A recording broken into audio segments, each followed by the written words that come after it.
Greetings to everyone. It's a pleasure to take part in the 36th edition of the CACCI Conference. I would like to give a special thanks to the organizer, which represent great partners to the Bogota Chamber of Commerce. Thank you for inviting me to discuss the business opportunities and the trade and investment potential of the Pacific Alliance countries and region. I'm pleased to be chairing this session with other remarkable experts and representatives from the Victorian Chamber of Commerce and Industry, the Indonesian Chamber of Commerce and Industry, and the Indian Ocean Ring Business Forum to have an enriching conversation and further explore business opportunities in each of our regions.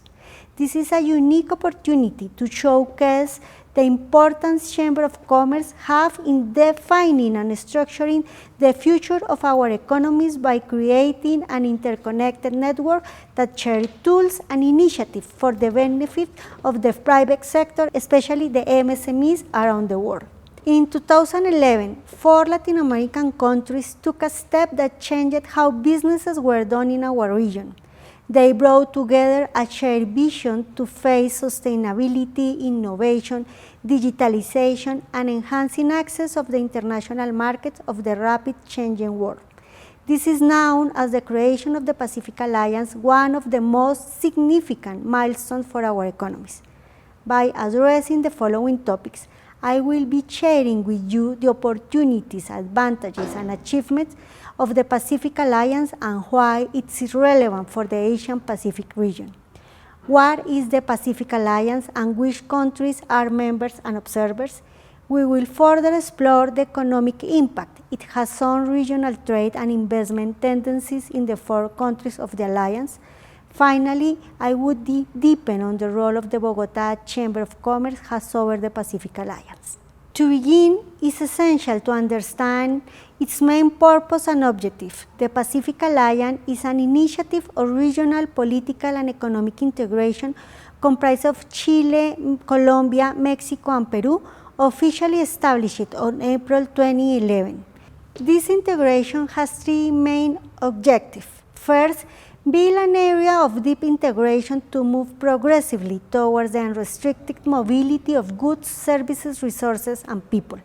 Second, drive further growth, development, and competitiveness of the economies of its members, focused on achieving greater well-being, overcoming socioeconomic inequality, and promoting the social inclusion of its members.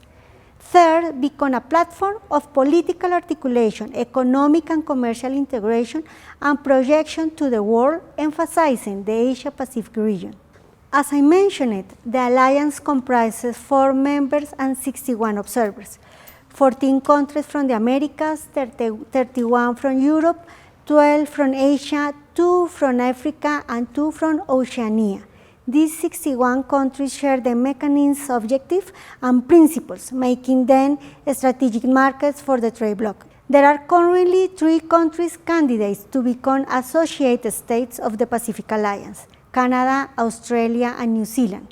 On July 2021, Singapore became the bloc's first associate state after concluding negotiations for a FTA. The Pacific Alliance offers multiple competitive advantages to do trade and investment. Its population mainly comprises a young, qualified labor force, an attractive subset of consumers whose purchase power is constantly growing. 2. Observing its position worldwide, this bloc represents the 8th economic power and the 8th sport force in the world. Third, in Latin American and Caribbean countries, the bloc of PA represents 43% of the GDP, 50% of the total trade, and attracts more than 45% of the FDI of the region.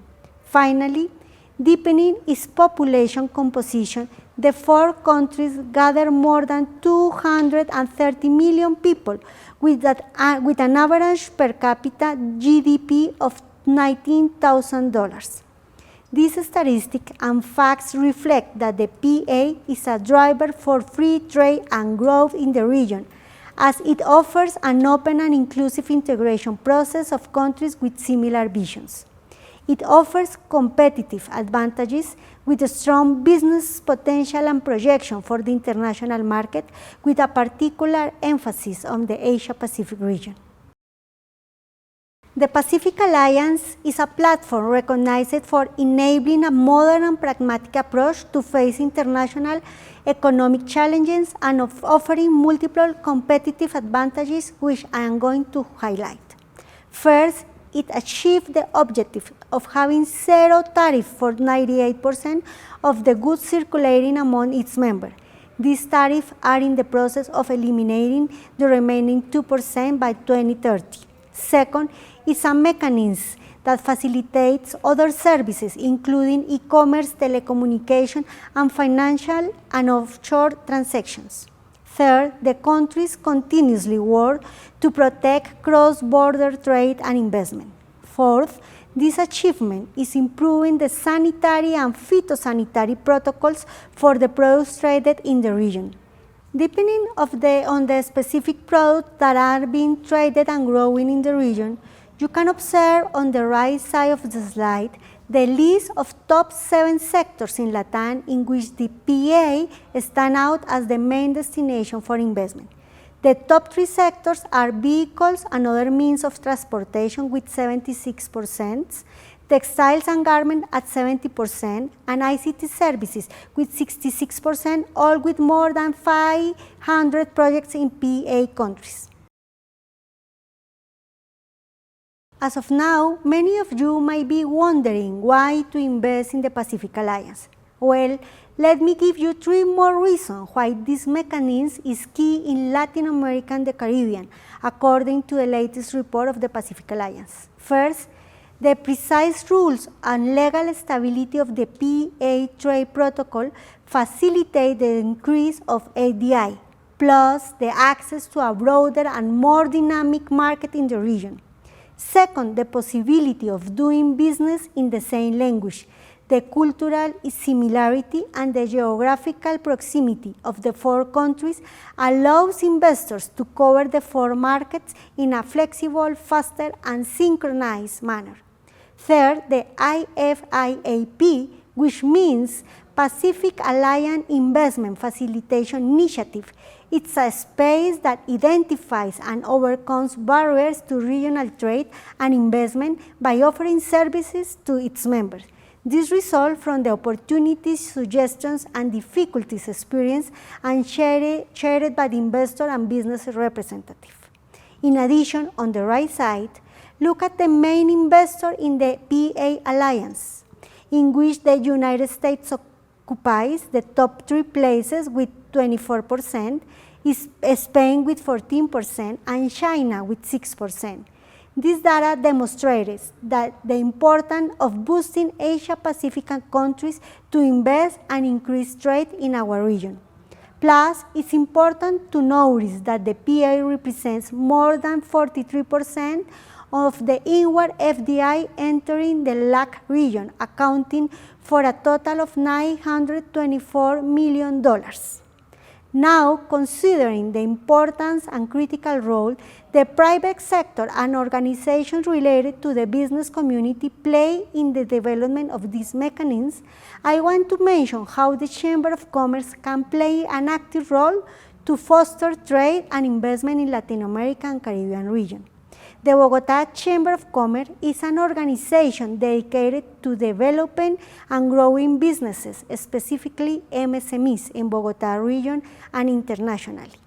Therefore, in June 2018, the BCC signed an MOU with Santiago de Chile, Lima, and Mexico City Chamber of Commerce.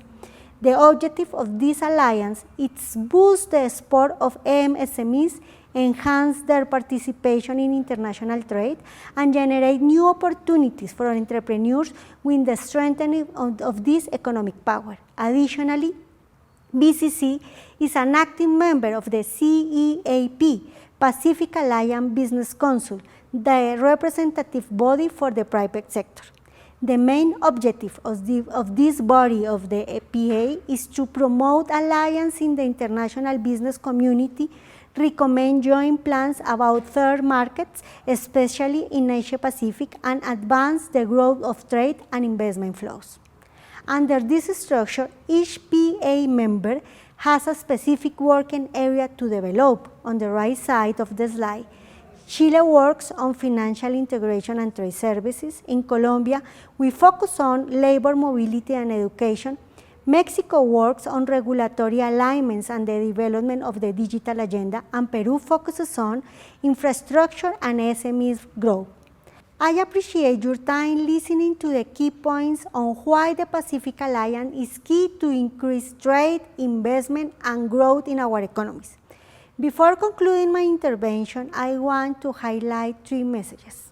One aspect that makes the Pacific Alliance stand out over other LAC integration schemes is the objective of becoming a platform that creates extra-regional connections, punctually the case of Asia Pacific. Moreover, the trade agreements of the PA are at the forefront of the liberalization of trade and investment, given their depth and targeted scope. It's essential to point out that most of the FTAs between LATAM and the Asia Pacific are from members of the Pacific Alliance. Finally, it's important to mention that this initiative has been highly strengthened by the private sector, as it focuses mainly on promoting trade, bootstrapping investment, and exchanging commercial services between the four countries.